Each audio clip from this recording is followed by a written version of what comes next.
hear the word malpractice, what do you think? Now, besides anger and frustration and the costs that are associated with it, do you actually think about the cause of malpractice claims? Now, did client communication pop into your head at all? I'd like to introduce everybody to my friend Bryce. Now, if you're not just like Bryce, you probably know someone who is. He's a young, educated guy, super techie. He's got the iPhone, the iPad. He's on every social network, Facebook, LinkedIn, Twitter, you name it. He, like everyone else, he's just realized this is the easiest way for him to communicate and stay in touch with everyone else. Now, Bryce is also a diehard Yankee fan. I know I'm going to get a lot of boos. But his brother is also a diehard Red Sox fan. And now their grandfather, unfortunately, is about to pass away from old age. And in fact, the doctor has said that he's not going to make it through the night. But his grandfather has a prized possession, a series of every baseball card for the New York Yankees going back to the 1920s. And in some cruel twist of fate, his grandfather's left this set of baseball cards in his will to Bryce's brother, the Red Sox fan. This is obviously a big problem. Bryce doesn't know what to do. His grandfather's about to die, and he knows what's going to happen to these cards. So on his last day of life, he decides to go have a heart-to-heart with his grandfather, reminisce about all the times that they used to spend. And he wanted to get an idea for why these cards were going to go to his brother.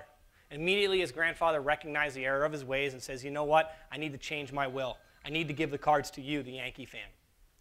So this was it. It's going to be great. All he needs to do is call the family lawyer. They got to amend the will, and obviously time is of the essence. So Bryce hops on the phone and calls the family lawyer. The phone rings and rings. Now all of a sudden things aren't looking good for Bryce in this collection of Yankees cards. It goes to voicemail. Did you know that the #1 complaint across every state bar is lack of attorney-client communication? It's not commingling of funds or overcharging or anything like that. It's simply, my lawyer didn't call me enough. In fact, when I started my own criminal defense practice in 2009, and shortly thereafter, I got a bar complaint. And it was from an old client who was complaining that I really hadn't answered all of his phone calls, and I didn't basically get back to him and communicate with him enough. Now, whether or not this was actually true is irrelevant. That bar complaint was a huge eye-opener for me. Something needed to change with the way that I provided a service and communicated with my client.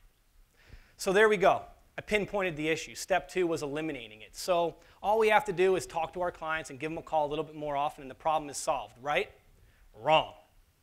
But in order to figure out why the answer is wrong, we need to dig a little bit deeper into the definition of communication and what our clients actually expect that communication to look like today. Now, this is the point where you would expect me to go back and show all the archaic ways in which we used to communicate going back to the 10 Commandments, but I actually don't need to go back much more than a decade to demonstrate archaic methods of communication.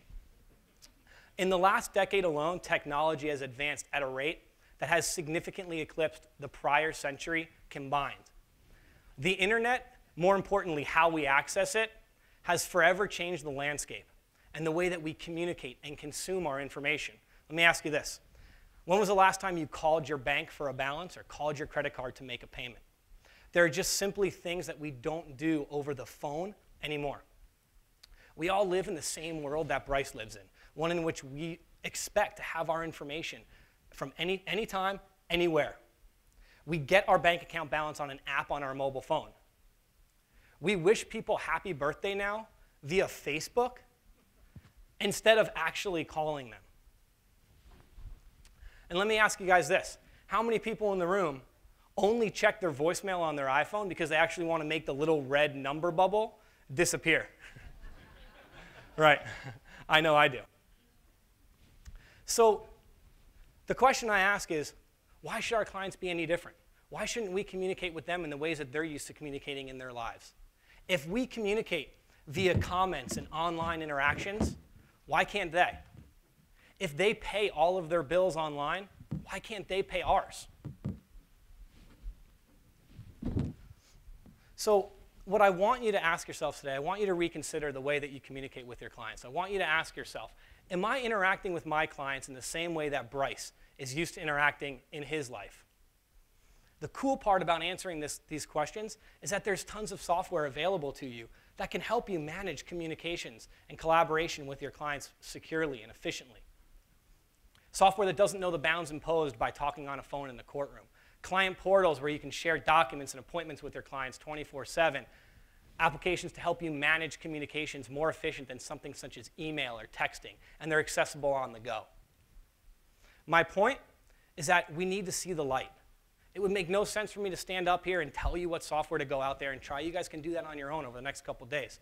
My point is that it's time for us lawyers to get with it, add some customer service into our firms. Now, last we saw Bryce, he had left a voicemail with his lawyer, the fate of the greatest collection of baseball cards hanging in the balance. Luckily for Bryce, his lawyer is very tech savvy. He was able to get his email transcribed, his voicemail transcribed on his phone via email, access his documents via his iPad, make the necessary adjustments to the will, and share it with Bryce through his client portal. Bryce and his grandfather had the document within 15 minutes of leaving the voicemail. Now, Bryce's story is an exaggeration, but the fact remains. Being a good lawyer, good representation is not the only thing anymore. You could be the best lawyer in the world, but if your communication and collaboration skills are poor, you will fail. It is very important. Adopt some of the tools that are out there to help you today, and you will then provide better customer service to your clients tomorrow. After all, the world in which we live in today is full of people just like Bryce. Thank you.